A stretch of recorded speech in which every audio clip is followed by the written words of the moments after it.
Mari kita bersatu di dalam doa. Bapa kami di dalam surga, kami mengucap syukur karena Engkau telah menyertai kehidupan kami hari ke hari, sampai kami bisa datang ke rumah-Mu di hari perhentian ini. Kami bersyukur karena Engkau sendiri yang menyediakan hari perhentian ini bagi umat-Mu, supaya kami dapat menyembah-Mu, sehingga kami dapat semakin mengenal-Mu. Kami datang kepadamu pagi hari ini, sebelum kami membaca firman Tuhan, persiapkanlah hati kami. Karena firman ini bukan ditulis oleh manusia, tetapi diberikan oleh Roh Allah sendiri. Kiranya Roh Allah juga yang mengiluminasikan pikiran kami, sehingga ketika kami membaca dan mendengarkan, kami dapat memahami, kami dapat mengerti, dan kami dapat menyimpannya. Berkatilah hamba-Mu yang penuh kekurangan dan kelemahan ini. Kiranya kata-kata yang keluar dari mulutnya seturut dengan kehendak Tuhan. Di dalam nama Tuhan Yesus kami berdoa. Amin. Silahkan duduk. Mari kita bersama-sama membaca Ibrani 3 ayat 1 sampai 6. Kita akan membacakannya secara responsoria. Saya mengajak saudara-saudara untuk membaca ayat-ayat yang genap, sementara saya akan membacakan ayat-ayat yang ganjil. Jadi saya akan memulai dengan membaca ayat 1 dan saudara-saudara menyambut dengan ayat 2. Demikian seterusnya kita membacakan bagian ini sampai ayat 6. Sebab itu, hai saudara-saudara yang kudus yang mendapat bagian dalam panggilan sorgawi, pandanglah pada rasul dan imam besar yang kita akui, yaitu Yesus.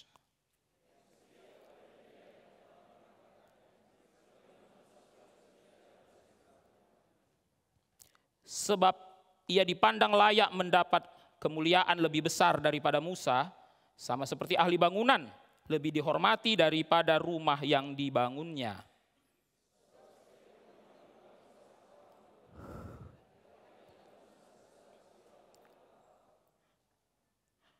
Dan Musa memang setia dalam segenap rumah Allah sebagai pelayan untuk memberi kesaksian tentang apa yang diberitakan kemudian.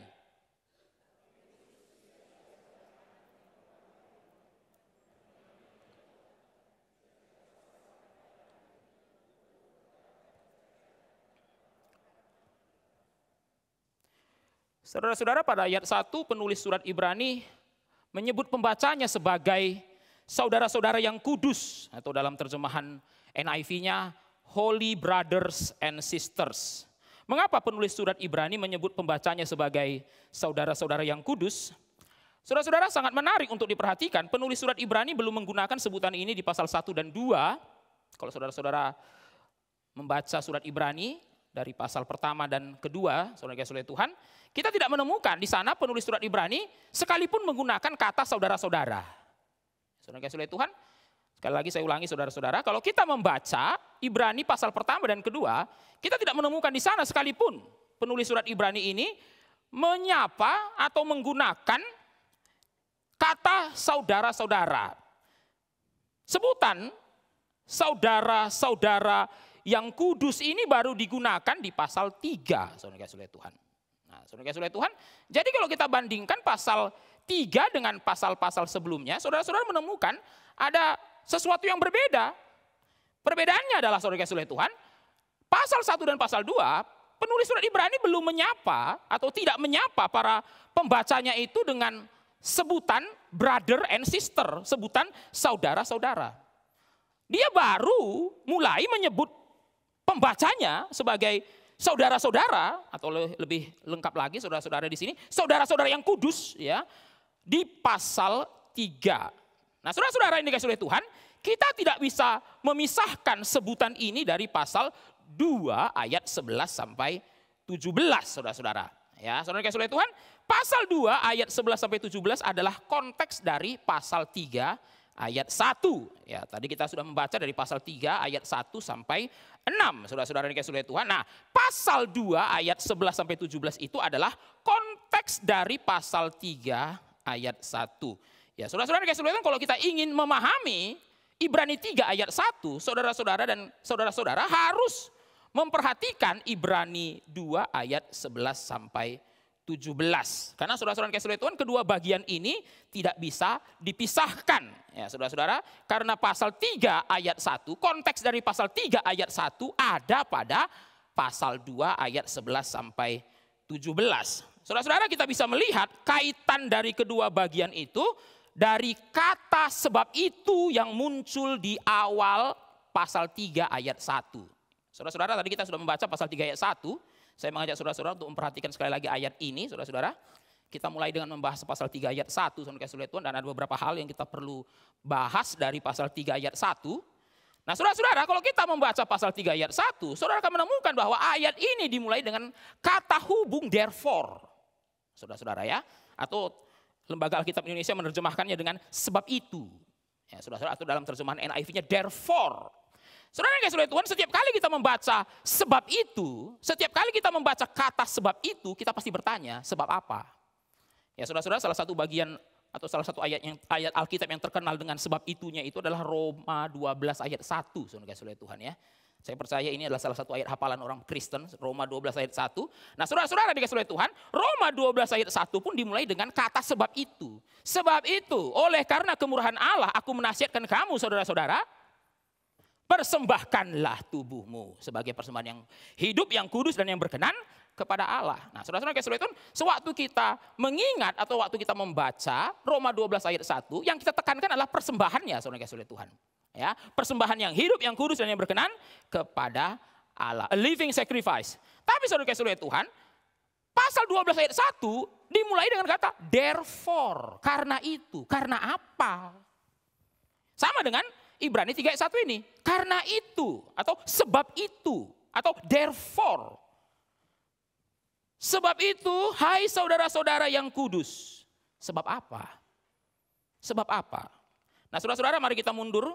Atau mari kita sejenak mundur ke Ibrani 12, ke Ibrani 2 ayat 11, saudara kasih oleh Tuhan ya. Nah, supaya kita bisa mengetahui atau bisa memahami sebab apa ya, sebab apa. Karena pasal 3 ayat 1 dimulai dengan kata sebab itu.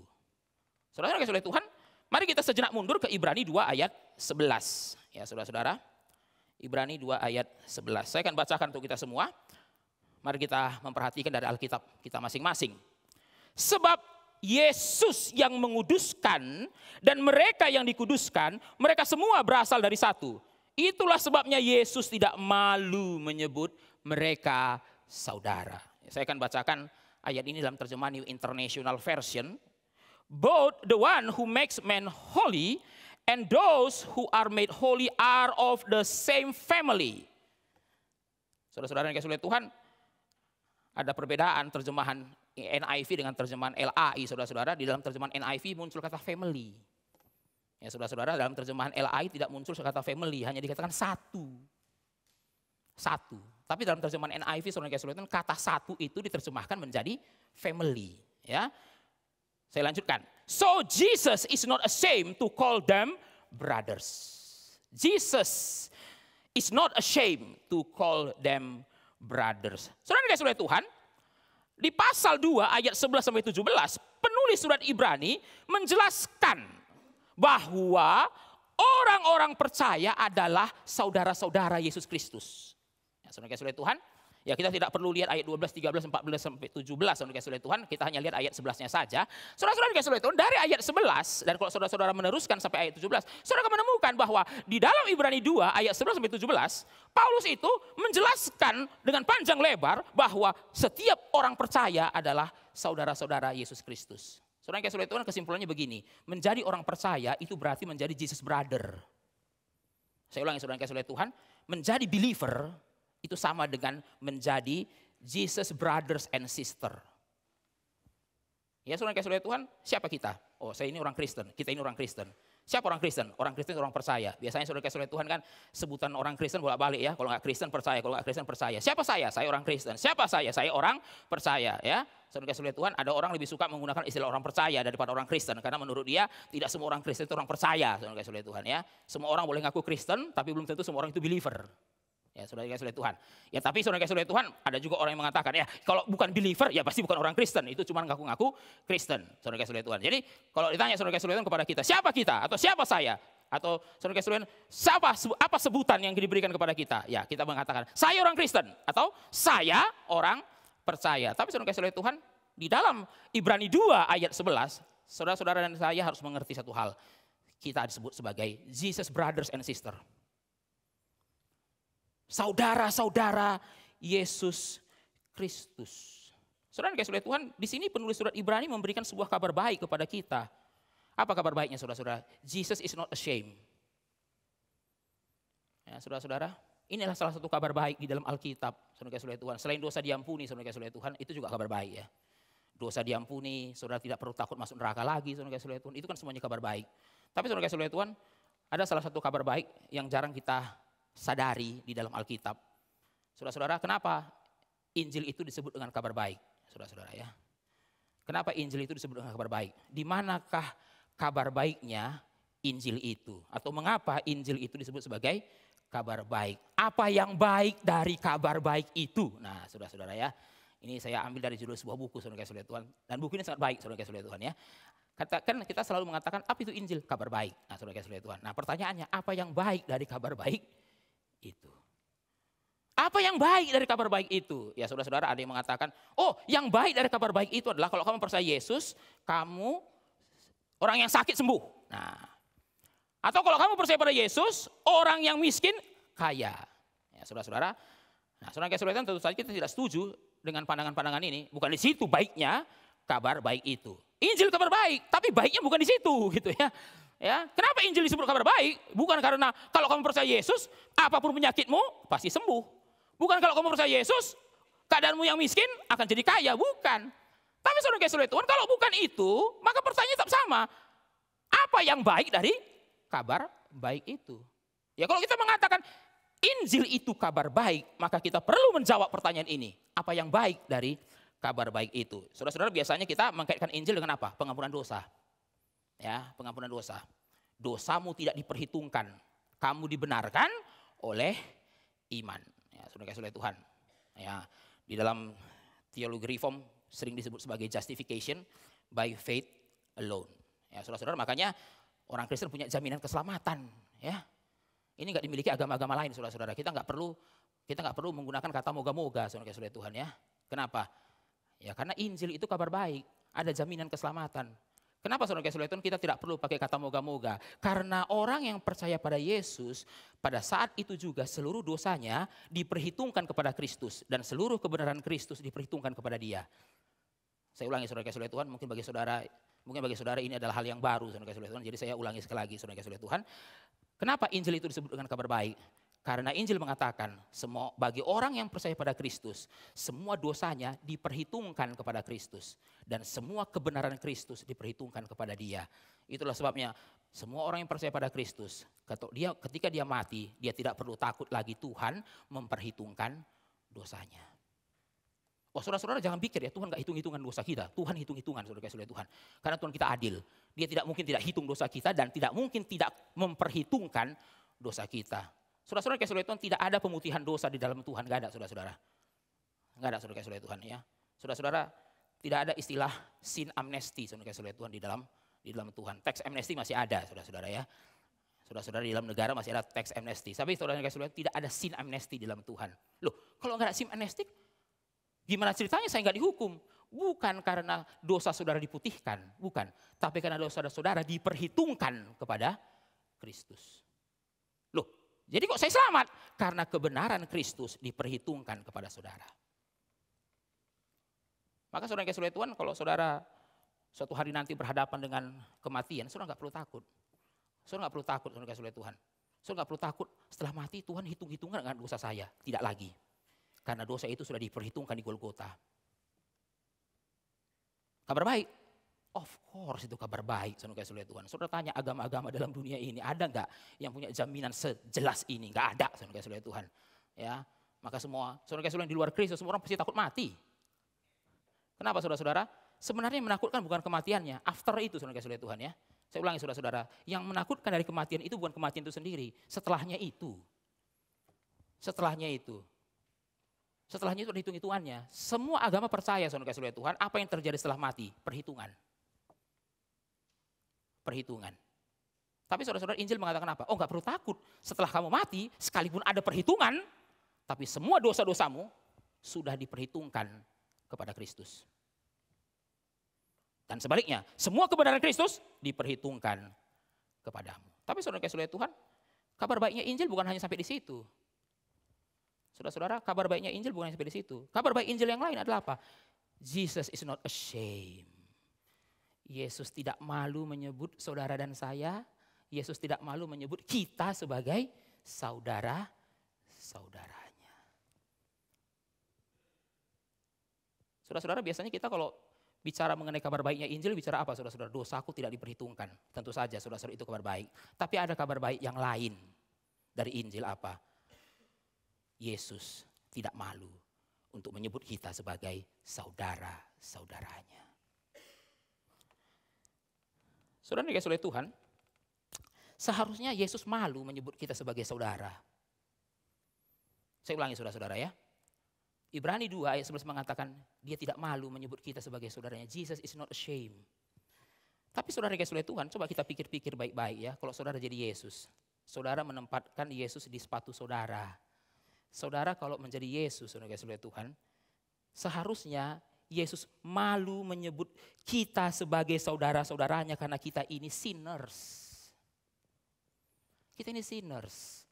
Saudara dikasih oleh Tuhan, kita ini kan hidup di budaya timur ya saudara-saudara dikasih oleh Tuhan. Dan budaya timur ini kan sangat terkenal dengan kekeluargaannya.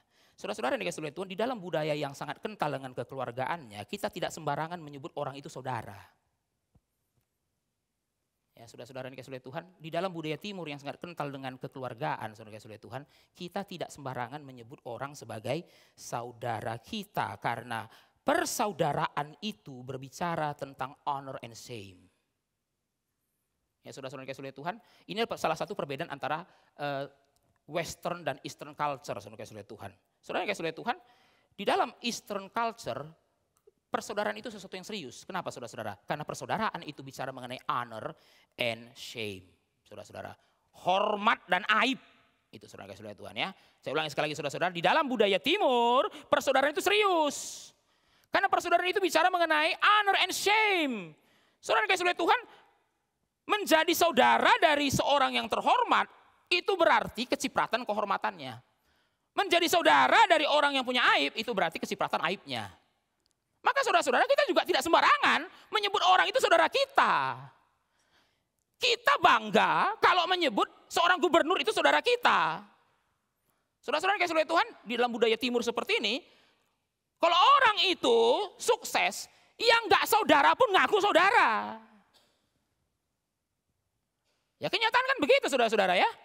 Di dalam budaya timur ini saudara kasih oleh Tuhan, kalau orang sukses, entah dia sukses sebagai pengusaha, entah dia sukses sebagai politikus, entah dia sukses sebagai dosen, pokoknya dia orang sukses, saudara kasih oleh Tuhan.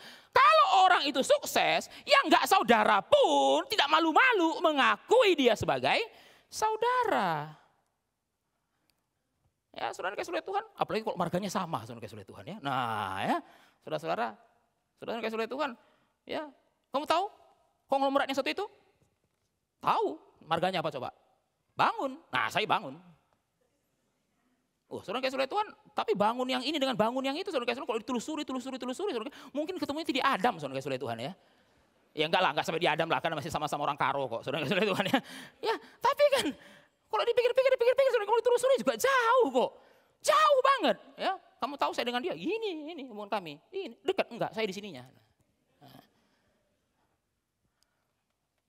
Saudara, itulah yang kita perhatikan, kan saudara pasti tidak asing, saudara pasti sering melihat lah ya, orang-orang itu berusaha dengan susah payah untuk menemukan hubungan dia dengan orang yang sukses itu. Padahal kalau ditarik-tarik saudara itu sebenarnya nggak ada hubungan yang terlalu real sebenarnya. Ya, mungkin orang tua belum nggak kenal, kakeknya pun sudah nggak saling kenal saudara oleh Tuhan. Ya, simply karena marganya sama. Tapi kita itu bangga kalau bisa menemukan koneksi dengan dia. Kenapa? Dia sukses. Ya, his honor, saudara kasih oleh Tuhan, his honor, saudara kasih oleh Tuhan itu kecipratan kepada kita. Tapi saudara kasih oleh Tuhan sebaliknya, kalau ada orang terpidana hukuman mati, saudara kasih oleh Tuhan, yang beneran saudara pun belum tentu mengakui dia sebagai saudara. Kenapa saudara-saudara? Karena kita juga nggak mau ya kalau ditanya saudara-saudara Tuhan. Nah, sebaliknya saudara-saudara Tuhan. Itu yang mau dihukum mati itu Marga Bangun ya. Oh iya, tapi jauh itu, jauh. Jauh ya. Itu kalau ditelusuri ya. Nah, para saudara-saudara nggak jauh sebenarnya saudara-saudara Tuhan ya. Masih satu paman saudara-saudara Tuhan ya. Tapi kenapa? Ya kalau konglomerat, kamu tahu itu? Nah, saudara itu, saudara. Ya, tapi kalau terpidana hukuman mati, kamu tahu itu? Oh, enggak tahu, saudara-saudara enggak tahu. Ya, tapi itu kan katanya kalau ditelusuri ya, kakekmu dengan kakeknya bersaudara. Ya, itu mah jauh banget itu. Ya enggak jauh, bersaudara di kakek kok. Saudara-saudara dikasih oleh Tuhan, di dalam budaya timur, kekeluargaan itu serius. Maka saudara dikasih oleh Tuhan, kita tidak sembarangan menyebut orang itu sebagai saudara kita. Kenapa? Kalau dia punya kehormatan, kalau dia punya kehormatan, kita kecipratan kehormatannya. Tapi kalau dia punya aib, saudara kasih oleh Tuhan, kita pun kecipratan dengan aibnya. Maka saudara-saudara, orang Yahudi tidak sembarangan makan dengan orang lain. Saudara-saudara, mengapa bagi orang Yahudi perjamuan itu bukan sesuatu yang perjamuan itu bukan sekedar makan-makan. Karena makan dengan siapa, saudara kasih oleh Tuhan, itu menunjukkan saudara itu siapa.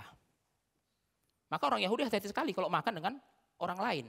Orang gak bersunat, saudara kasih oleh Tuhan. Makan dengan orang Samaria, makan dengan orang non-Yahudi. Hanya makan kok, gak berbuat dosa, makan. Tapi saudara-saudara bagi orang Yahudi, makan dengan siapa itu menunjukkan kita siapa. Maka saudara-saudara salah satu alasan kenapa Tuhan dalam perjanjian lama memberikan aturan makanan yang begitu ketat, saudara kasih oleh Tuhan. Ya, dietary law di dalam perjanjian lama, saudara-saudara pikir-pikir kenapa ya Tuhan sampai ngatur makanan di dalam perjanjian lama. Dan kita bilang ya puji Tuhan ya, di perjanjian baru gak berlaku lagi kan saudara kasih oleh Tuhan. Tapi kalau baca perjanjian lama gak boleh makan ini, gak boleh makan itu. Saudara-saudara kasih oleh Tuhan, salah satu alasan kenapa Tuhan mengatur mengenai makanan di perjanjian lama adalah untuk membatasi pergaulan orang Yahudi dengan bangsa lain.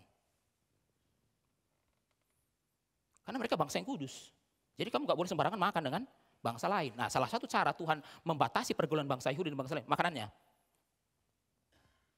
Kenapa saudara-saudara? Karena Tuhan tidak mau, di dalam perjanjian lama, Tuhan tidak mau bangsa Yahudi itu membaur dengan bangsa-bangsa lain. Saudara-saudara kalau kita pikir-pikir ya, orang Yahudi itu akan malu mengakui bangsa lain sebagai saudara mereka. Malu. Bukan karena bangsa itu penjahat, bukan. Simply karena mereka itu orang tak bersunat. Jadi saudara-saudara kalau ada orang Farisi punya keluarga menikah sama orang Samaria, orang itu sudah dianggap mati. Malu. Dia kan cuma nikah kita bilang, enggak berbuat dosa. Oh iya tetap saja, dia nikah sama orang yang tidak bersunat, malu. Saudara kasih oleh Tuhan, kalau kita pikir-pikir saudara kasih oleh Tuhan, itu orang Samaria saja yang enggak berbuat dosa, orang Yahudi malu. Apalagi kalau Samarianya pelacur, saudara kasih oleh Tuhan ya. Dalam cerita Yesus dan perempuan Samaria itu, saudara kasih oleh Tuhan, Yesus bertemu dengan seorang perempuan. Nah saudara-saudara, itu saudara kasih oleh Tuhan, saudara-saudara kasih Tuhan, perempuan Samaria yang ada di dalam Injil Yohanes itu triple zong, saudara kasih oleh Tuhan. Sudah perempuan, Samaria, pelakor lagi, saudara kasih oleh Tuhan. Lengkap itu. Lengkap, saudara kasih oleh Tuhan ya. Sudah perempuan, orang Yahudi aja lihat perempuan look down, Samaria lagi lebih look down. Statusnya, saudara kasih oleh Tuhan, perebut laki orang, saudara kasih oleh Tuhan ya. Jadi saudara-saudara, itu benar-benar perempuan itu statusnya sudah terjun bebas, saudara kasih oleh Tuhan. Ya, itu sudah terjun bebas ke bawah sumur itu. Tapi saudara-saudara, apa yang dilakukan Yesus kepada perempuan itu? Dia tidak malu bicara dengan perempuan itu, dia tidak malu minta air kepada perempuan itu, dia tidak malu dilihat oleh murid-muridnya lagi ngobrol dengan perempuan itu. Jesus is not ashamed. Saudara-saudara, kita ini orang berdosa, harusnya Yesus malu loh. Harusnya Yesus malu. Kalau saudara-saudara bicara sebagai manusia, kita ini orang berdosa. Yesus seharusnya malu. Tapi apa yang dikatakan oleh Ibrani 2:11, Jesus is not ashamed, dia tidak malu menyebut kita sebagai saudara-saudaranya. Saudara dikasih oleh Tuhan, ya di dalam teologi reform ada namanya doktrin adopsi ya saudara-saudara, doktrin adopsi. Dan doktrin adopsi inilah yang memberikan kepada kita penjelasan kenapa kita boleh disebut anak-anak Allah. Ya saudara-saudara, kita ini disebut anak-anak Allah. Nah saudara-saudara, ini sebuah koreksi ya untuk guru-guru sekolah minggu, karena seringkali saudara-saudara guru sekolah minggu mengatakan kepada anak sekolah minggu, kita ini anak-anak Yesus, saudara kasih oleh Tuhan. Saudara, di dalam Alkitab tidak pernah kita disebut anak Yesus, kita ini saudaranya Yesus. Kita ini saudaranya Yesus. Alkitab tidak pernah menyebut kita anak-anak Tuhan Yesus. Ya, saudara-saudara, Tapi ini suatu hal yang real terjadi. Karena seringkali kalau saya tanya ya sama anak-anak sekolah minggu, anak kecil gitu. Kita ini anak siapa? Anak Tuhan Yesus. Ini pasti dari sekolah minggu semua ini. Ya, saudara-saudara, Yesus anak siapa? Anak Allah. Berarti kita cucunya Bapa dong, saudara-saudara Tuhan itu. Ya kalau kita ini anaknya Yesus, Yesus anak Allah, berarti kita nggak boleh panggil Allah sebagai Bapa, sebagai Opa. Masalahnya saudara nggak pernah panggilnya sebagai Opa di dalam surga. Saudara panggilnya Bapa di dalam surga. Loh gimana ceritanya silsilahnya ini saudara-saudara ya. Kita panggil dia sebagai Bapa, tapi ditanya anak siapa? Anak Yesus. Ya saudara-saudara ternyata sudah sejauh ini pun saudara-saudara ternyata doktrin Allah Tritunggal kita masih bermasalah ya saudara-saudara Tuhan ya. Kita suka mengecam orang-orang yang doktrin Allah Tritunggal yang bermasalah, jangan-jangan kita juga bermasalah saudara Tuhan. Saudara mengatakan bahwa orang Kristen anaknya Tuhan Yesus, Yesus anaknya Bapa. Lah berarti kalau gitu kita nggak boleh memanggil Allah sebagai Bapa, panggilnya Allah sebagai Opa dong. Saudara yang kasih Tuhan, jelas ya, Ibrani 2 ayat 11 mengatakan kita ini saudara. Saudara. We are Jesus brothers and sisters. We are Jesus brothers and sisters. Nah saudara yang kasih Tuhan, mengapa kita bisa disebut anak-anak Allah? Karena Yesus tidak malu menyebut kita sebagai saudaranya. Dia tidak malu menyebut kita sebagai saudaranya. Saudara yang kasih Tuhan, anak Allah itu cuma satu, anak tunggal Yesus Kristus. Tapi anak tunggal Allah ini tidak malu menyebut saudara dan saya yang orang berdosa ini sebagai saudara. Dan karena dia tidak malu, saudara dan saya bisa disebut sebagai anak-anak Allah. Anak-anak Allah. Jadi saudara yang kasih Tuhan, jadi saudara yang kasih Tuhan, Allah bukan hanya tidak memperhitungkan dosa kita sebagai hutang. Tapi dia juga mengubah status kita menjadi anak. Saya ulangi saudara-saudara kasih Tuhan. Allah bukan hanya mengampuni dosa kita sebagai hutang. Bukan hanya tidak memperhitungkan dosa kita sebagai hutang. Tapi dia juga mengubah status kita menjadi anak. Saudara-saudara kasih Tuhan, saudara mungkin pernah ya. Saudara-saudara mungkin pernah meminjamkan uang kepada orang. Dan saudara kasih Tuhan orang itu nggak bisa bayar. Lalu kalau saudara kemudian menghapuskan hutang orang itu, saudara mengampuni hutang orang itu, saudara tidak memperhitungkan hutang orang itu. Tapi apakah orang itu langsung jadi anak saudara? Kan enggak ya saudara-saudara ya. Tapi saudara kasih kalau saudara tanya orang yang minjam uang saudara itu, senang enggak dia? Hanya diampuni. Ya senang saudara kasih Tuhan ya, walaupun enggak jadi anak lah ya. Tapi saudara kasih hutang 1 miliar jadi 0 itu kan. Berbahagialah mereka yang kesalahannya tidak diperhitungkan oleh Tuhan dan yang pelanggarannya dihapuskan. Saudara-saudara kita banyak kesalahan dan pelanggaran dan Tuhan menghapuskan. Sejauh timur dari barat aku melemparkan dosamu. Tapi saudara kasih Tuhan, Tuhan tidak berhenti sampai di situ. Kabar baik tidak hanya sampai di situ saudara kasih Tuhan. Saudara-saudara yang kasih Tuhan, waktu saudara meminjamkan uang kepada orang 1 miliar, orang itu nggak bisa bayar, lalu saudara kemudian mengatakan kepada orang itu sudah nggak usah bayar lagi, hutangmu saya lupakan. Itu kabar baik? Kabar baik. Tapi orang itu tidak jadi anak saudara. Tapi saudara bisa bayangkan apa yang terjadi dengan kita. Sudah hutang 1 miliar nggak bisa bayar, hutangnya dihapuskan, lalu setelah itu diangkat jadi anak lagi saudara.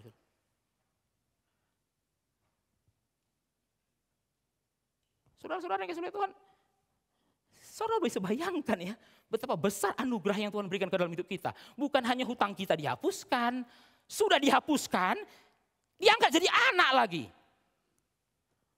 Saudara-saudara jadi anak itu berarti apa? Jadi ahli waris. Saudara bisa bayangkan, sudah hutang gak diperhitungkan, jadi ahli waris. Bukan hanya tidak perlu bayar hutang, malah mendapat warisan. Disitulah baiknya kabar baik itu. Disitulah baiknya kabar baik itu. Saudara-saudara yang kasih Tuhan, karena Yesus tidak malu menyebut kita sebagai saudara-saudaranya, maka kita pun tidak boleh malu menyebut orang percaya sebagai saudara-saudara kita. Nah itu kenapa saudara, setelah pasal 2 barulah si penulis surat Ibrani mengatakan, my holy brothers and sisters. Sebab itu saudara-saudara yang kudus. Penulis surat mengatakan, penulis surat mengatakan, kalian ini saudara-saudaraku. Mengapa? Dia menyebut pembacanya sebagai saudara. Karena Yesus pun tidak malu menyebut mereka sebagai saudara. Saudara yang kasih Tuhan, di dalam gereja hubungan kita ini sebagai saudara. Di dalam gereja saudara kasih Tuhan. Di dalam gereja semua orang percaya itu our brothers and our sisters. Our brothers dan our sister. Saudara-saudara, Yesus sudah menguduskan kita menjadi keluarga Allah. Itulah arti kata kudus, saudara-saudara Tuhan. Saudara-saudara, Alkitab waktu berbicara mengenai kudus itu tidak langsung bicara secara moral, saudara-saudara Tuhan. Kudus itu artinya dipisahkan. Saudara-saudara, bagaimana Allah menguduskan kita? Allah menguduskan kita dengan memisahkan kita dari keluarga-keluarga jasmani kita, lalu menggabungkan kita dalam satu keluarga rohani. Itulah yang kita sebut sebagai gereja. Saudara-saudara, waktu kita dilahirkan keluarga berbeda-beda. Itu namanya our physical family, our biological family. Our biological family. Maka saudara-saudara punya marga. Maka saudara-saudara punya hubungan darah. Itu namanya our biological family. Tapi saudara-saudara Tuhan, our biological family, keluarga jasmani kita itu keluarga berdosa. Saudara dan saya juga orang berdosa. Tapi waktu saudara diselamatkan, saudara-saudara yang orang berdosa ini dipisahkan dari keluarga biologi saudara, kemudian digabungkan di dalam suatu keluarga rohani. Itu yang namanya gereja. Saudara-saudara Tuhan, di dalam gereja itu, di dalam keluarga Allah itu, kita punya big brother. Namanya Yesus. Namanya Yesus. Itulah kenapa Alkitab menyatakan Yesus itu sulung. Saudara kalau baca tulisan Paulus, beberapa kali Paulus mengatakan Yesus itu adalah our big brother, saudara sulung kita. Saudara sulung kita. Dan karena Yesus adalah saudara sulung kita dan Allah adalah Bapa kita, maka satu dengan yang lain di antara kita adalah saudara-saudara. Bapak, Ibu, dan saudara-saudara yang dikasihi Tuhan, seberapa serius kita memandang keluarga rohani? Saudara yang dikasihi kalau ditanya ya, ada nggak sih orang Kristen yang nggak tahu bahwa gereja itu keluarga rohani? Nggak ada, semua tahu. Gereja itu apa? Keluarga rohani, saudara yang dikasihi Tuhan. Tapi saudara-saudara, berapa banyak orang Kristen yang serius melihat keluarga rohani? Saudara-saudara kalau dipikir ya, kebanyakan orang Kristen itu walaupun ditanya, gereja itu apa? Keluarga rohani. Tapi saudara-saudara yang dikasihi Tuhan, kita lebih serius mengurusi keluarga jasmani kita daripada keluarga rohani kita. Ya jujur saudara-saudara Tuhan ya, kalau keluarga jasmani kita menuntut, saudara-saudara Tuhan, keluarga besarkah itu saudara-saudara yang saudara Tuhan menuntut, gini gitu. Wah saudara-saudara, kita itu agak sungkan mengatakan tidak. Tapi begitu keluarga rohani menuntut, saudara-saudara kita lebih mudah mengatakan tidak. Saudara-saudara Tuhan begini ya, orang Kristen ditanya, Pak bisa enggak pelayanan? No.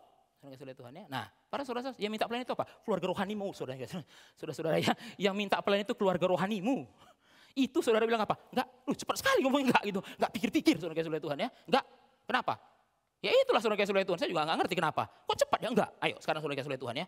Keluarga jasmani kita. Ada acara saudara Tuhan. Bisa datang enggak? Oh mikir-mikir. Tunggu ya saudara Tuhan ya. Tanya dulu jadwal. Masih nanya dulu jadwal saudara Tuhan ya kan. Rembuk baru. Aduh gimana ya, kalau enggak datang sungkan, kalau datang aduh gimana ya, saudara. Tapi kalau pelayanan enggak ada, saya lihat jadwal, enggak ada saudara. Tidak, saudara Tuhan itu cepat banget dong tidak. Saudara Tuhan, tuntutan keluarga jasmani itu terkadang menjadi lebih serius daripada tuntutan keluarga rohani. Kalau keluarga jasmani menuntut saudara Tuhan, rasanya sungkan untuk tidak mengikuti. Tapi kalau keluarga rohani, gak ada sungkan-sungkannya saudara-saudara. Kenapa? Karena Allah itu pun pemurah, apalagi anak-anaknya saudara-saudara Tuhan ya. Nah, Allah saja maha kasih, masa pengurus gereja tidak ada kasihnya sama sekali gitu ya. Maka saudara-saudara kita kadang-kadang saudara-saudara Tuhan kalau ditanya, apakah kita mengatakan gereja itu keluarga rohani? Ya. Tapi saudara-saudara, seserius apa? Seserius apa saudara-saudara keluarga rohani itu bagi kita? Saudara-saudara Tuhan, Yesus tidak malu menyebut kita sebagai saudara. Dan dia memisahkan saudara dan saya dari keluarga-keluarga jasmani kita. Bukan berarti kita tidak punya hubungan lagi dengan keluarga jasmani kita. Tapi saudara-saudara Tuhan, setelah kita diselamatkan, kita dipisahkan dari keluarga jasmani kita. Dipisahkan itu artinya set apart. Itulah arti kata kudus.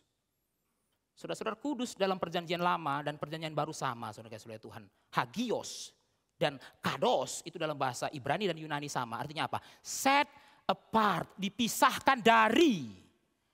Saudara dipisahkan dari dunia dan digabungkan di dalam satu keluarga. Itu yang namanya gereja.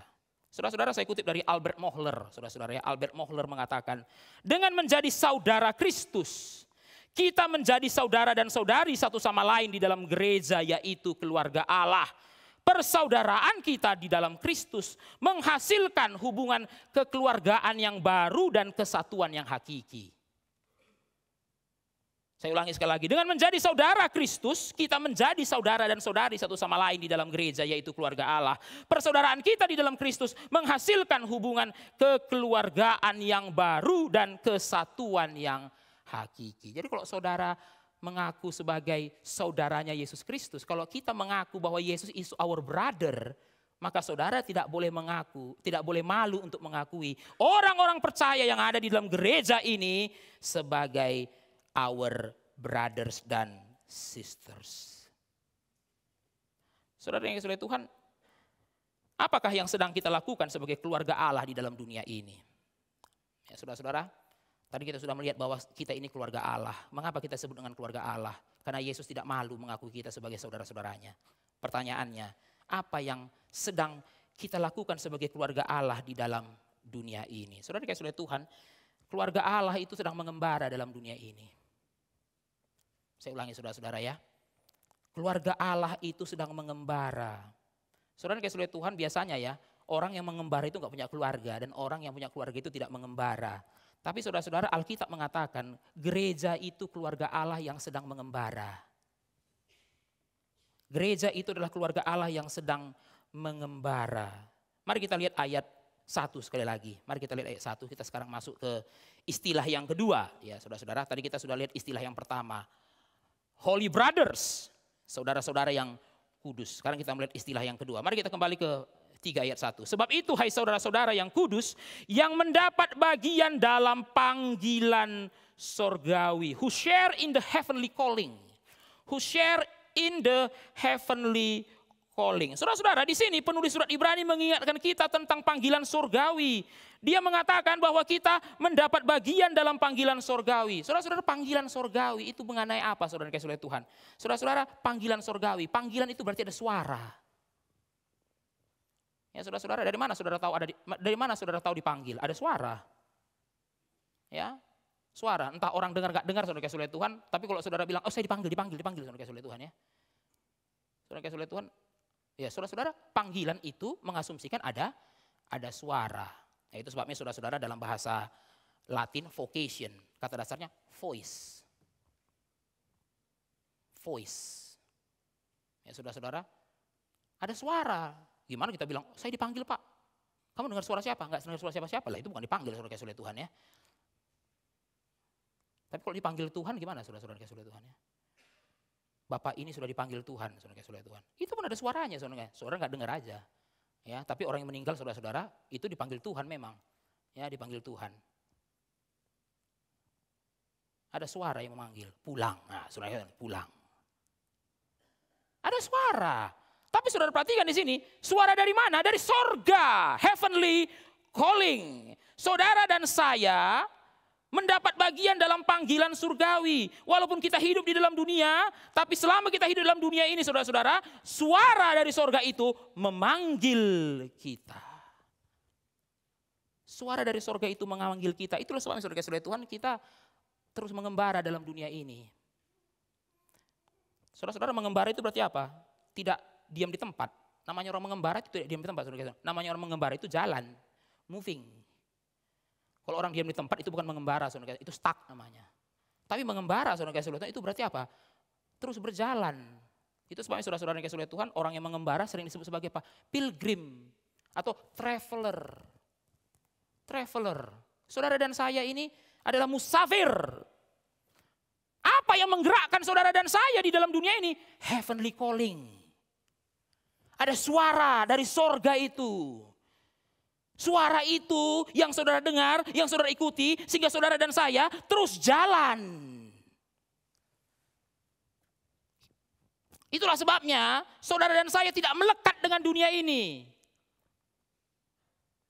Itulah sebabnya saudara dikasihi Tuhan, saudara tidak menganggap dunia ini rumah saudara. Kenapa saudara dan saya terus berjalan sekalipun dunia ini indah? Karena suara itu mengatakan, this world is not your home. Wah indah, beribu padang yang permai, yang kami mau lalu, yang kami mau lalu. Tapi refnya ke Sion. Loh, ini sudah padang yang permai kok kamu masih mau ke Sion. Nah saudara-saudara ada suara. Saudara kasih oleh Tuhan, kita hidup di dalam dunia ini. Ya, beribu padang yang permai kan, uang. Ya, apalagi saudara kasih oleh Tuhan, uang, harta, kekuasaan, popularitas, saudara kasih oleh Tuhan. Tapi suara itu mengatakan, iya semuanya itu padang rumput yang permai. Itu semua padang yang permai. Tapi ini bukan rumahmu, ada suara yang mengingatkan saudara. Saudara kasih oleh Tuhan, banyak orang Kristen hari ini nggak lagi mendengarkan suara panggilan sorgawi itu. Makanya nempel dengan dunia, saudara kasih oleh Tuhan. Nempel dengan dunia, nggak gerak-gerak. Ya, stuck. Saudara kasih oleh Tuhan, itu istri Lot. Dia sudah at home dengan Sodom. Dia sudah at home dengan Sodom, saudara kasih oleh Tuhan. Jadi sudah ditarik keluar sama malaikat pun, saudara-saudara kasih oleh Tuhan, dia tetap ingin menoleh. Ini pelajaran bagi para ibu, jangan suka noleh, saudara kasih oleh Tuhan ya. Noleh, saudara kasih oleh Tuhan. Jadi batu itu malin kundang, saudara. Dia tiang garam ya, bukan jadi batu. Langsung membeku, saudara kasih oleh Tuhan. Jadi tiang garam. Saudara-saudara, apa yang kita bisa pelajari istri Lot itu, saudara kasih oleh Tuhan? Ya itu masalahnya, dia tidak mendengar suara. Walaupun sudah malaikat datang, sudah malaikat tarik, tetap saja yang dengar suara Sodom. Ya, sekarang saudara kasih saya pikir-pikir ya, itu mungkin waktu dia keluar suara Sodom itu panggil dia, noleh, rumahmu, hartamu, temanmu, langsung jadi tiang garam. Saudara-saudara dikasih oleh Tuhan suara itu yang membuat saudara langsung sadar, this world is not my home. Dunia ini bukan rumahku. Sekalipun aku tinggal dalam dunia ini, tapi dunia ini bukan rumahku. Dunia ini indah, but this is not my home. Salah satu lagu yang sering dinyanyikan waktu orang meninggal, saudara-saudara. Dunia yang fana bukanlah rumahku. Tempatku di sana seberang langit biru. Tapi saudara-saudara, saya nggak pernah dengar lagu itu dinyanyikan di gereja hari Minggu sih, saudara-saudara ya. Kita bisa bayangkan kalau lagu itu dinyanyikan di lagu pertama, saudara kasih oleh Tuhan ya. Baru mulai kebaktian. Mari kita bersama memuji, dunia yang fana bukanlah rumahku. Mungkin kita nggak semangat nyanyinya, saudara-saudara ya. Mungkin karena hati kita itu sudah nempel dengan dunia. Jadi waktu dibilang dunia yang fana bukan rumahku, jangan dong nyanyi kayak gitu. Maka saudara-saudara kita suka nyanyi itu di kematian, saudara-saudara. Kenapa? Ya yang pergi dia bukan saya kok ya kan. Nah itu. Ya kan, nah, yang pergi dia kok. Ya memang ya, dia sudah pergi. Ya dunia ini memang rumah dia lah ya. Tapi saya masih di sini. Ya gimana? Masih rumah saya dong ini. Harta saya, keluarga saya, mobil saya, cita-cita saya. Ya semua. Ya maka waktu nyanyi lagu itu kurang semangat, saudara kasih oleh Tuhan. Makanya waktu di kematian lah kita nyanyi lagu itu kan. Kenapa? Karena kita nyanyi untuk orang yang meninggal itu kan, saudara-saudara. Kita nggak nyanyi untuk diri kita. Dunia yang fana bukanlah rumahku. Maka saudara-saudara, lagu yang paling kita suka itu apa? This is my father's world. Ya saudara-saudara ya. Ini dunia Bapa. Saudara-saudara, saudara pernah nyanyikan lagu ini, pernah merasa ini bertentangan gak saudara kasih oleh Tuhan ya? Jadi saudara mungkin bertanya, lagu mana yang benar ya Pak? Ini dunia Bapa, tapi ada lagu lagi, dunia yang fana bukanlah rumahku. This is my father's world. Tapi lagu yang satu lagi, this world is not my home. Ini dua lagu kok bertentangan, kita nyanyikan gak ada masalah selama ini. Ya karena gak pernah dikotbahkan kayak gini sih Pak, ya jadi kita nyanyi-nyanyi aja. Saudara-saudara, nggak salah sih, dua lagu itu nggak salah, saudara kasih oleh Tuhan. Dua lagu itu benar. Jadi saudara nggak perlu waktu disuruh nyanyi, yang mana ya Pak yang benar itu nggak, saudara nyanyi aja lah dengan hati nurani yang tenang lah. Tapi saudara kasih oleh Tuhan, dua lagu itu sama-sama benar asal saudara mengerti dengan benar.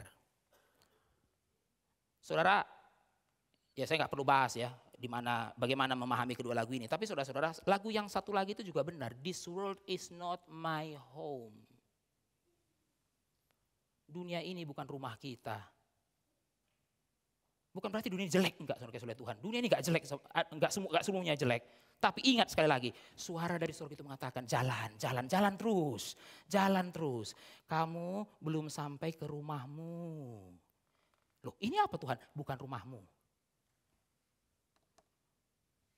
Mungkin saudara-saudara waktu dengar kayak gini, sia-sia saya baru pindah rumah lagi nih. Sudah baru pindah rumah, bukan rumah gua lagi rumah. Coba Bapak ngomong dari kemarin, saya nggak pindah rumah. Gitu ya. Ini sudah gua pindah rumah, bikin rumah gede lagi. Ternyata khotbahnya isinya apa? Bukan rumah, bukan rumahmu. Gitu. Ya saudara-saudara nggak salah punya rumah. Tapi ingat saudara-saudara ya, rumah itu harus tidak boleh membuat kita lupa. This world is not my home. Saudara-saudara Tuhan, mengapa orang sering mengeluh ya? Mengapa orang sering mengeluh? Salah satu penyebab orang sering mengeluh saudara-saudara, karena dia sudah terlalu betah dengan dunia ini sebagai rumah.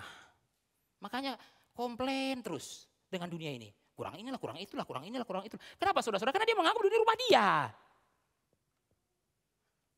Saudara-saudara kalau saudara baru pindah ke rumah permanen saudara Tuhan, ke satu kompleks. Ya saudara mulai komplain kan? Listriknya, airnya, keamanannya, kebersihannya. Ya, atau saudara waktu masuk kan, ya ternyata nggak periksa bagian yang ininya, saudara-saudara. Kenapa? Karena itu sudah jadi rumah pribadi saudara, sudah rumah permanen, sudah beli lagi, sudah kontrak, sudah beli lagi, sudah lunas lagi. Mulai, tahu gini nggak mau ke sini. Baru setelah itu banjir lagi, aduh. Ya saudara-saudara, sudah sering banjir, aduh kenapa saya nggak nanya ya waktu itu banjir atau enggak. Saudara perhatikan, kalau itu rumah permanen mulai komplain. Komplain kebersihan kompleks lah, komplain keamanan satpam lah, komplain di dalam rumah listriknya bagaimana lah, belum lagi banjir dan sebagainya, komplain. Ya kenapa saudara-saudara? Karena itu rumah pribadi kita, rumah permanen kita. Tapi saudara-saudara menarik, tidak ada atau saya percaya tidak ada saudara-saudara Tuhan, tidak ada mahasiswa yang ngekos komplain. Enggak ada saudara-saudara Tuhan. Mahasiswa itu waktu masuk kosan saudara-saudara Tuhan, dia terima apa adanya kok, tanpa komplain sama sekali. Kenapa saudara-saudara? Karena semua mahasiswa tahu, this room is not my home.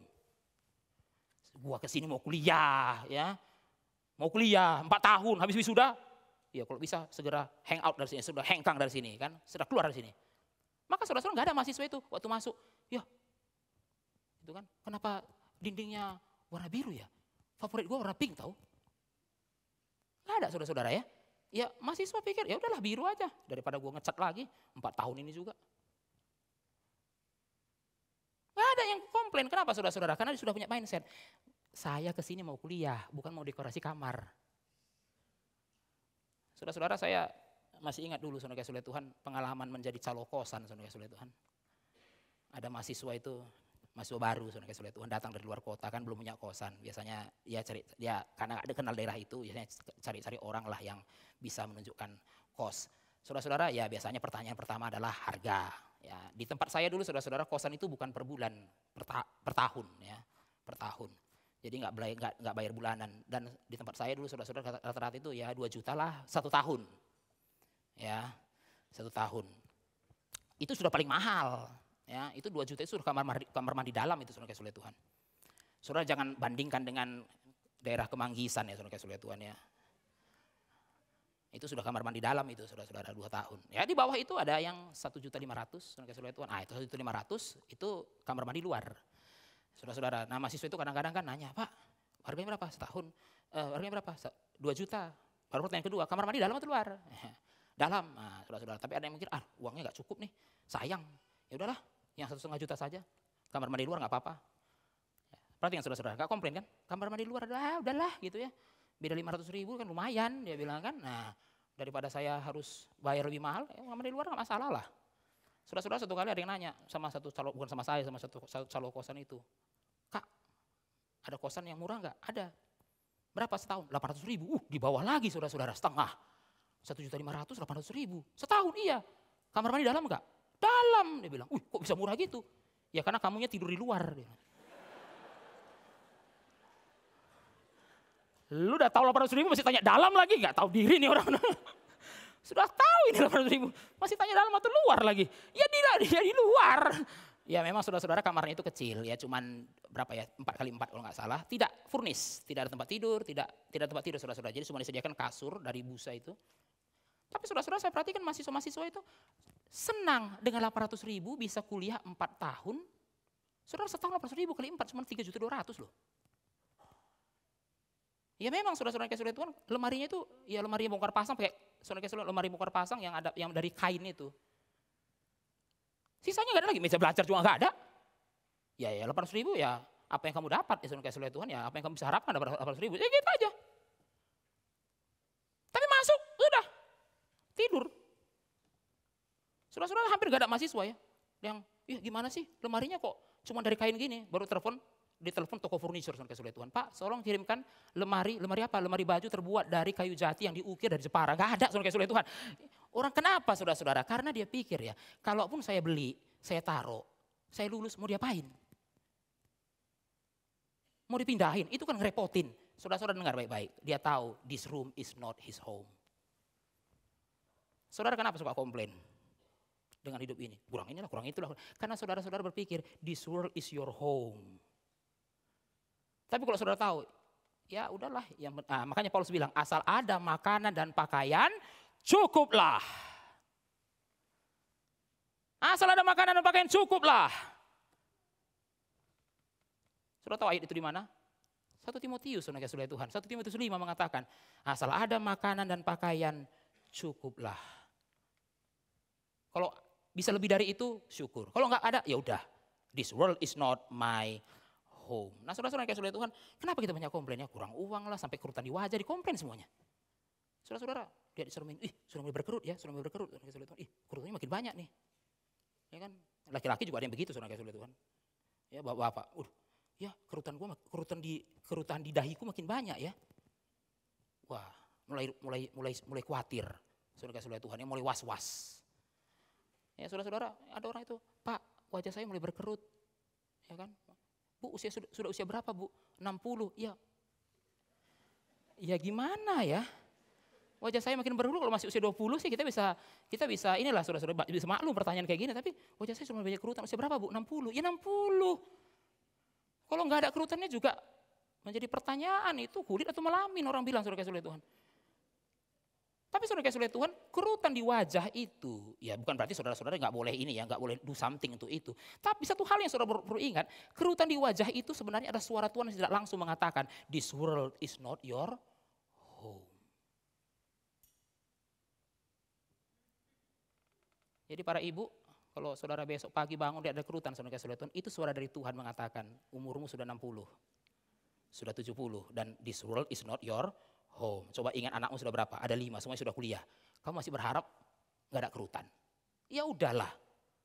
Ya bukan berarti saudara tidak boleh do something untuk itu. Gak apa-apalah saudara-saudara kalau do something untuk itu. Tapi saudara-saudara Tuhan, mari kita lihat hidup ini dengan realistis saja lah ya. This world is not our home.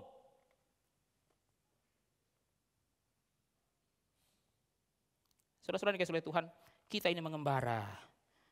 Mari kita memelihara telinga rohani kita untuk mendengar suara sorgawi itu yang penting. Ya saudara-saudara, itu kenapa kita perlu saat teduh. Saat teduh itu menolong kita untuk terus menajamkan our spiritual sense. Supaya kita terus bisa dengar suara sorgawi itu. Agar kita tidak terus melekat dengan dunia ini. Agar kita tidak terus melekat dengan dunia ini.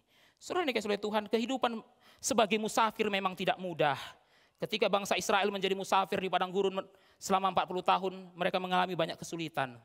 Saudara-saudara Tuhan, mereka berkali-kali ingin mundur. Kenapa? Karena memang berjalan di padang gurun tidak mudah. Menjadi musafir itu tidak mudah. Kita terus harus jalan, tapi perjalanan itu tidak mudah. Itulah gak enaknya jadi musafir, saudara-saudara Tuhan. Lebih enak jadi turis. Saudara-saudara, turis dengan musafir sama kan, sama-sama jalan-jalan kok. Tapi bedanya apa saudara-saudara? Turis jalan di dalam perjalanan yang mudah. Musafir itu berjalan di perjalanan yang sulit. Maka saudara-saudara, turis itu saudara-saudara Tuhan sebulan pun dia tahan. Turis asal uangnya masih ada ya saudara-saudara Tuhan ya. Kalau sudah sebulan gak ada uang ya jadi gembel juga saudara-saudara Tuhan ya. Tapi kalau uangnya ada terus saudara-saudara Tuhan ya turis jalan terus. Tapi musafir jalan, harus jalan tapi jalan itu sulit. Jalan itu sulit. Saudara-saudara Tuhan, di dalam hidup ini kita mengalami kesulitan ekonomi, kesulitan rumah tangga, kesulitan kesehatan. Kadang kita dikecewakan teman, ditinggalkan oleh keluarga kita, merasa ditinggalkan Tuhan kadang-kadang. Ayo, gimana mau jalan? Mau jalan, tapi masalah ekonomi. Mau jalan, masalah keluarga. Mau jalan, kesehatan. Mau jalan, teman-teman mengecewakan. Sulit. Nah saudara-saudara, bagaimana kita bisa melewati kesulitan-kesulitan ini? Saudara-saudara, di sini kita melatihkan, penulis surat Ibrani mengajak kita untuk memandang kepada Yesus. Mari kita lihat ayat 1-2. Ayat 1-2. Pandanglah kepada rasul dan imam besar yang kita akui, yaitu Yesus, yang setia kepada Dia yang telah menetapkannya. Pandang kepada Yesus. Tapi sebenarnya saudara-saudara, ayat ini bukan hanya minta kita pandang kepada Yesus. Ayat ini mengatakan supaya kita memandang kepada kesetiaan Yesus.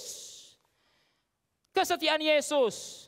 Saudara-saudara, Yesus adalah teladan kesetiaan yang paling sempurna. Itulah yang mau ditunjukkan dari ayat 1 sampai 6. Jesus as the perfect model of faithfulness. Saudara dan saya harus faithful. Tapi bagaimana supaya saudara dan saya bisa faithful? Pandang kepada Dia yang faithful itu, Yesus Kristus, rasul dan imam besar kita. Nah saudara-saudara, ini menarik sekali ya. Kalau Yesus disebut sebagai imam besar kayaknya kita ngerti. Tapi Yesus sebagai rasul itu yang membuat kita bingung. Nah, tema kita hari ini kan Yesus sebagai rasul dan imam besar. Saudara-saudara, Yesus sebagai imam besar ya berkali-kali dalam Alkitab sudah dijelaskan. Tapi saudara-saudara, satu-satunya ayat yang menyebut Yesus sebagai rasul cuma di sini. Nah saudara-saudara, kok bisa ya penulis surat Ibrani mengatakan Yesus itu adalah rasul? Saudara-saudara yang dikasihi oleh Tuhan, rasul itu dalam bahasa Yunaninya apostolos, yang dikasihi oleh Tuhan. Apostolos yang artinya yang diutus. Yang diutus. 12 rasul diutus oleh Yesus. Itu kenapa mereka disebut sebagai rasul. Tapi saudara yang dikasihi oleh Tuhan, Yesus itu disebut sebagai rasul kenapa? Karena Dia diutus oleh Bapa. Nah, saya kutip dari Albert Mohler. Albert Mohler mengatakan, Kristus adalah the Father's Apostle. Dia yang diutus dari surga dengan pesan dan misi tertentu untuk diselesaikan. Nah, jadi ke-12 murid itu adalah the Christ Apostle. Yesus sendiri the Father Apostle. Itu kenapa dia dikatakan sebagai rasul. Dan mengapa dia disebut sebagai imam besar? Karena dia mempersembahkan korban, yaitu dirinya sendiri untuk menyelamatkan orang berdosa. Yesus itu diutus. Saudara-saudara, Yesus diutus untuk menyelamatkan orang berdosa. Dan Dia mengorbankan dirinya sebagai korban untuk orang berdosa. Itulah sebabnya Dia disebut sebagai rasul dan imam besar. Tapi saudara-saudara, apa yang kita perlu ingat dari sini? Yesus waktu melakukan tugasnya sebagai rasul dan imam besar, Dia menghadapi banyak tantangan. Saudara-saudara, mari kita ingat, untuk datang ke dalam dunia, Dia harus lahir sebagai manusia. Dia dibesarkan sebagai orang miskin. Dan dia dibesarkan sebagai orang miskin, saudara kasih oleh Tuhan. Dia kemudian ditinggalkan oleh murid-muridnya. Dia dihianati oleh murid-muridnya. Dia diragukan oleh saudara-saudaranya. Semua itu dia alami. Saudara-saudara kasih Tuhan, Yesus diutus untuk menyelamatkan. Yesus diutus untuk mengorbankan dirinya bagi kita. Tapi selama dia hidup, saudara kasih oleh Tuhan, dia tidak mengalami kehidupan yang mudah. Saudara-saudara dikasih oleh Tuhan, apa yang dikatakan oleh penulis surat Ibrani, sekalipun begitu dia setia. He is faithful. Menjadi rasul diutus, enggak mudah. Menjadi imam, mengorbankan diri, tidak mudah. Tapi untuk semua itu, dia setia. Dia setia. Saudara-saudara dikasih oleh Tuhan, kesulitan-kesulitan yang kita hadapi bisa membuat kita mundur. Bisa membuat kita mundur, saudara dikasih oleh Tuhan. Tetapi ketika kesulitan-kesulitan itu membuat kita mulai mundur, mari kita memandang kepada kesetiaan Kristus. Memandang kepada kesetiaan Kristus. Mungkin menjadi pertanyaan, memandang maksudnya apa Pak? Saya kan gak bisa lihat Yesus lagi. Yesus kan sudah di sorga, memandang apa? Saudara-saudara dikasih oleh Tuhan, saya pinjam apa yang dikatakan oleh Matthew Henry. Matthew Henry mengatakan, di sini memandang artinya, fix your thoughts upon Him with the greatest attention. Fix your thoughts, fokuskan pikiranmu, pikirkan tentang Kristus. Saudara kasih itu memandang kepada Kristus artinya apa? Menjadikan dia sebagai satu-satunya objek yang kita pikirkan. Fix your thoughts upon Him with the greatest attention. Saudara-saudara kasih Tuhan, seberapa sering saudara merenungkan kesetiaan Kristus? Seberapa sering saudara merenungkan kesetiaan Kristus? Saudara-saudara begini ya, kalau kita merenungkan kesetiaan Kristus, maka kita akan kagum melihat kesetiaannya. Kita akan kagum melihat kesetiaannya. Salah satu lagu yang sangat terkenal ditulis oleh Bernard de Clairvaux, saudara kasih oleh Tuhan. Saudara dan saya mungkin pernah menyanyikannya. Jesus the very thoughts of thee, with sweetness fill my breast. Jesus the very thought of thee. Orang Kristen itu saudara harus selalu mengisi pikirannya dengan kekaguman akan Kristus. Saya ulangi saudara-saudara, orang Kristen itu harus selalu mengisi pikirannya dengan kekaguman akan Kristus. Orang yang mengagumi Kristus tidak mungkin mundur. Orang yang pikirannya dipenuhi kekaguman akan Kristus tidak mungkin mundur ketika ada kesulitan. Kalau saudara-saudara sudah mulai merasa lelah mengikut Tuhan dan saudara ingin berhenti dan mundur, saudara ingat kembali bagaimana dia setia. Karena dia setia, maka saudara dan saya bisa diselamatkan. Kalau saudara sudah diselamatkan oleh Kristus, maka ingatlah akan kesetiaannya. Kalau saudara dan saya, pikiran saudara dan saya dipenuhi oleh kekaguman akan kesetiaan Kristus, saudara dan saya tidak akan mundur. Tidak akan mundur di tengah-tengah segala kesulitan. Saudara yang kasih Tuhan, saya akan tutup khotbah ini dengan kesetiaan Musa, saudara-saudara. Kesetiaan Musa. Saudara-saudara, mari kita perhatikan ayat 5 sampai 6. Ayat 5 sampai 6, saudara-saudara. Saya akan tutup khotbah ini dengan kesetiaan Musa. Kita baca ayat ini bersama-sama. 2, 3, ya. Dan Musa memang setia dalam segenap rumah Allah sebagai pelayan untuk memberi kesaksian tentang apa yang diberitakan kemudian. Tetapi Kristus setia sebagai anak yang mengepalai rumahnya. Saudara-saudara yang kasih oleh Tuhan, ayat 5 mengatakan Musa memang setia. Saudara-saudara, memang topik utama dari ayat 1 sampai 6 ini kesetiaan Kristus. Tapi kesetiaan Kristus itu dibandingkan dengan kesetiaan Musa. Penulis surat Ibrani mau mengatakan kepada para pembacanya, kamu orang Kristen, kamu lebih beruntung dari orang perjanjian lama. Orang perjanjian lama belum pernah melihat kesetiaan Kristus. Yang mereka lihat cuma kesetiaan Musa. Tapi kamu melihat kesetiaan Kristus. Orang Israel tidak pernah melihat Musa mati untuk mereka, saudara-saudara. Kita orang Kristen tahu Yesus mati untuk kita. Saudara-saudara, perjanjian lama orang Yahudi itu tidak pernah melihat Yesus mati. Saudara dan saya orang Kristen itu melihat Yesus mati.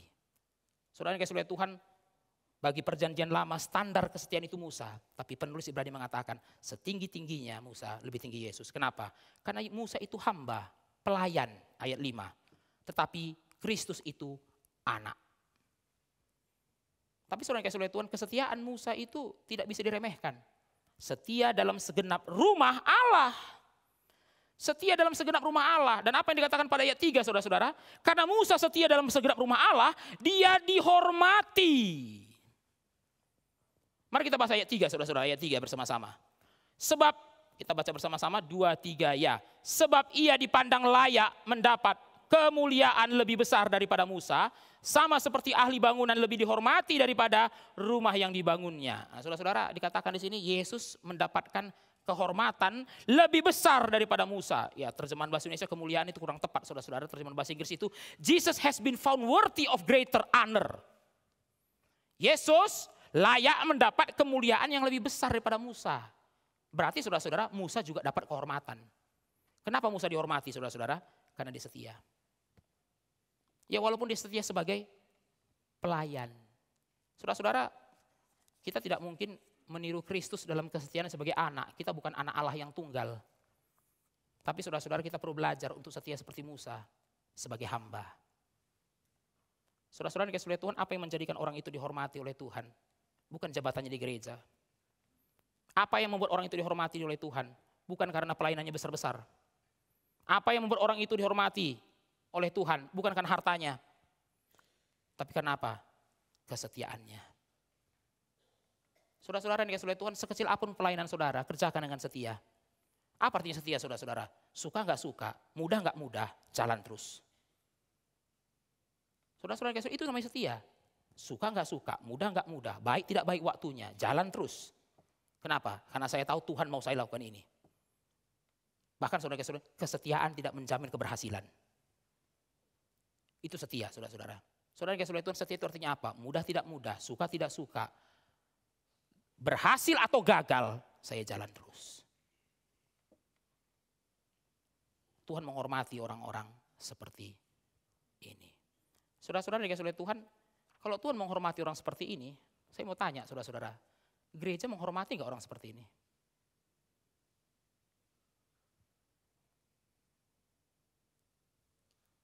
Sungguh memalukan ya saudara-saudara ya.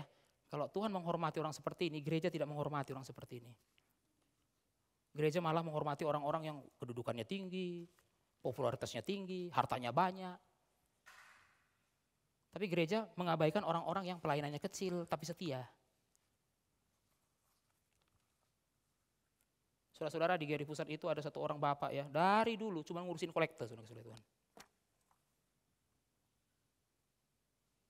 Ngurusin kolektor, membagi kolektan, tekun setiap pagi.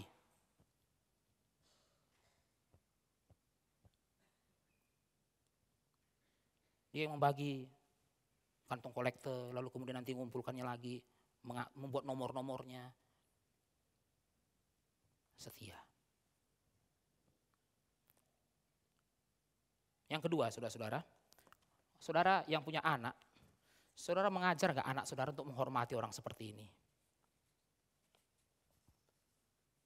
Saudara punya anak di gereja ini, saudara ajar gak di rumah supaya dia menghormati orang-orang yang setia? Saya gak bilang dia harus hanya menghormati hamba Tuhan, saudara Tuhan. Bukan. Tapi menghormati juga aktivis. Aktivis yang pelayanannya di belakang. Saudara harus cerita sama anak saudara. Nak, kamu harus belajar dari orang seperti ini. Setia. Saudara-saudara gini ya, gimana anak kita mau melayani Tuhan kalau dia bahkan gak pernah melihat orang tuanya menghormati orang yang setia melayani Tuhan. Kalau saudara-saudara terus puji yang kaya-kaya, yang sukses-sukses, saudara-saudara Tuhan, ya, yang berduit semua yang saudara puji. Ya anak saudara juga nanti besarnya, saya pengen jadi kaya, jadi berduit, kenapa? Supaya dipuji. Ya mama saya muji terus yang kayak ginian ya. Ya saudara-saudara Tuhan, yang saudara puji yang cantik-cantik, yang artis-artis, model-model, ya anak saudara gitu semua nanti. Saudara perlu ajar anak saudara untuk menghormati, bukan hanya pendeta, bukan hanya vikaris, saudara-saudara Tuhan, tapi aktivis yang di gereja.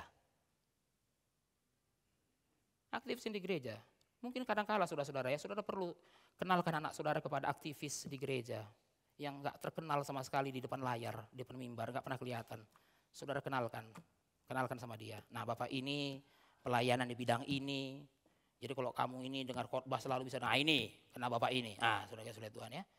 Wah, saudara-saudara itu akan membuat memori dalam dirinya. Oh iya ya, Tuhan menghormati orang yang melayani dengan setia. Jadi saudara-saudara di gereja ini saudara ada jabatan, gak ada jabatan, gak penting saudara-saudara Tuhan. Yang penting saudara dikasih pelayanan, saudara kerjakan dengan setia. Mari kita bangkit berdiri, kita berdoa bersama-sama.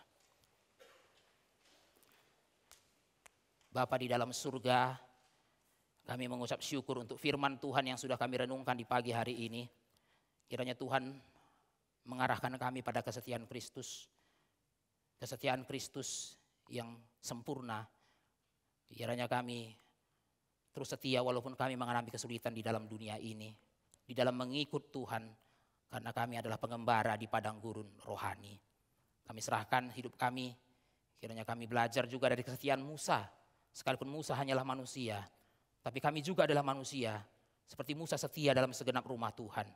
Kami pun bertanya pada diri kami, apakah kami setia dalam segenap rumah Tuhan seperti Musa? Di dalam nama Tuhan Yesus kami berdoa. Amin. Mari kita mengikrarkan pengakuan iman kita dengan orang-orang percaya yang ada di segala abad dan tempat yang berbunyi demikian. Aku percaya kepada Allah, Bapa yang Maha Kuasa, Khalik langit dan bumi. Dan kepada Yesus Kristus anaknya yang tunggal Tuhan kita. Yang dikandung dari Roh Kudus. Lahir dari anak darah Maria. Yang menderita sengsara di bawah pemerintahan Pontius Pilatus. Disalibkan, mati dan dikuburkan. Turun ke dalam kerajaan maut. Pada hari yang ketiga. Bangkit pula dari antara orang mati. Naik ke surga. Duduk di sebelah kanan Allah, Bapa yang Maha Kuasa. Dan dari sana ia akan datang. Untuk menghakimi orang yang hidup dan yang mati. Aku percaya kepada Roh Kudus, gereja yang kudus dan am, persekutuan orang kudus, pengampunan dosa, kebangkitan tubuh, dan hidup yang kekal. Amin. Silahkan duduk. Sebelum saya menyampaikan pengumuman, saya ingin memberitahukan mengenai pemilihan penatua diaken diakones yang akan dilakukan pada tanggal 21 Januari tahun depan. Barangkali saudara-saudara bertanya mengapa kita perlu memilih penatua, diaken, dan diakones, karena kita adalah gereja reform, dan gereja reform mengikuti apa yang dikatakan Alkitab, khususnya apa yang diajarkan oleh Paulus mengenai gereja. Saudara-saudara, di dalam surat Paulus, gereja itu harus dipimpin oleh dewan penatua, diaken, dan diakones. Saudara-saudara yang dikasihi oleh Tuhan, maka tanggal 21 Januari nanti kita akan melakukan pemilihan. Yang memilih itu adalah anggota GRII dan juga anggota GRI Kebun Jeruk atau anggota GRI yang lain tapi sudah beribadah di Kebun Jeruk selama 6 bulan secara rutin.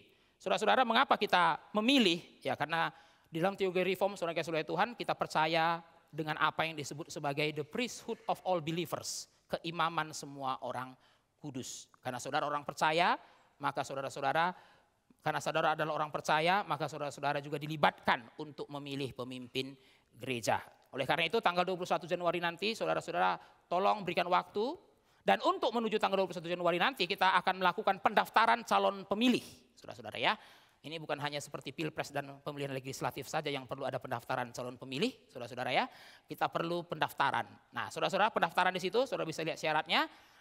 Baik saudara yang bukan dari GRI Kebun Jeruk, dari GRI yang lain atau dari GRI Kebun Jeruk, untuk memastikan saudara anggota atau bukan, saudara perlu menunjukkan surat baptisan CD dan atestasi. Nah, bagaimana cara mendaftar? Saudara bisa lihat di situ ada pendaftaran secara langsung atau juga pendaftaran secara online. Kalau saudara melakukan secara online ada Google Form yang saudara harus isi dan nanti saudara lampirkan surat baptisan saudara di situ, surat baptisan CD dan atestasi. Kalau secara fisik saudara tinggal menunjukkan di meja pendaftaran.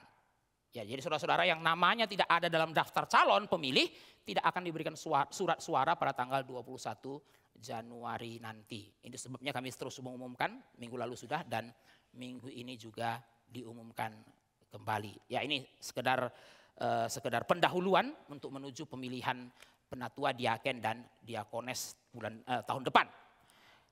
Pengumuman berikutnya hari Rabu kita akan melanjutkan pembahasan mengenai menghadapi strategi-strategi setan.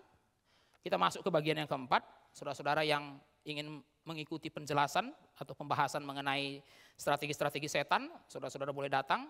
Saudara belum ketinggalan terlalu jauh, masih ketinggalan 3 bagian, saudara yang dikasihi Tuhan. Masih ada 2 bagian lain. Ya, sedikit preview, saudara-saudara.